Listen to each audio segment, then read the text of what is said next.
We're now moving through the heart of hurricane season, so let's take a quick look at what we've seen so far and how much season we have left to go. The Atlantic hurricane season runs from June 1st through November 30th, and NOAA still expects an above normal season. Their updated forecast calls for 13 to 18 named storms, 5 to 9 of those being hurricanes, and 2 to 5 being major hurricanes. Let's walk through the storms we've already seen, where they came from, how strong they got, and whether or not they threaten land. First up, Andrea. It formed on June 23rd in the central Atlantic, well east of Bermuda. It never got stronger than a tropical storm, peaking with winds of about 40 miles an hour. It didn't make landfall, it stayed over water, and fairly quickly transitioned into a non-tropical system. Next was Barry, which developed at the end of June. Barry became a tropical storm with winds of 45 miles an hour and did make landfall in eastern Mexico before dissipating inland. But Barry's moisture helped fuel the deadly flooding event in Texas, which caused significant damage and loss of life. Then came Chantal in early July. That one began off the U.S. East Coast. It became a tropical storm with winds peaking at 60 miles an hour and made landfall in South Carolina before weakening.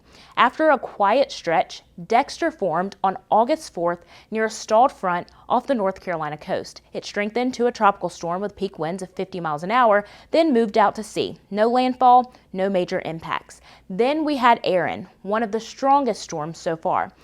Erin developed near Cape Verde on August 11th, traversed much of the Atlantic, and eventually strengthened into a Category 5 hurricane with peak winds of 160 miles an hour. It curved north and never made a United States landfall, but it brushed close enough to influence waves, rip currents, and marine conditions along the East Coast.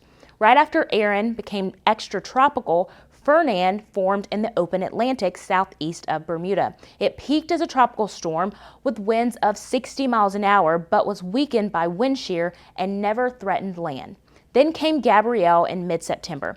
It formed from a tropical wave off Africa, gradually became organized and strengthened to a hurricane, peaking at Category 4 strength with winds of 140 miles an hour. It stayed out to sea, passing east of Bermuda, then heading towards Azores. No U.S. landfall.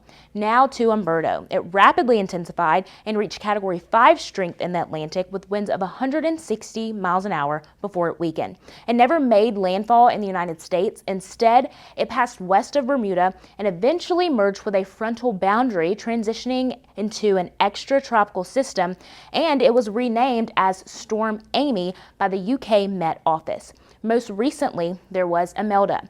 Imelda formed near Cuba and the Bahamas region, and by September 30th, it turned to the northeast under influence from Umberto. It avoided the U.S. East Coast, and it strengthened to a Category 2 hurricane with 100 miles an hour winds near Bermuda, and then it moved off on August 2nd and became extratropical.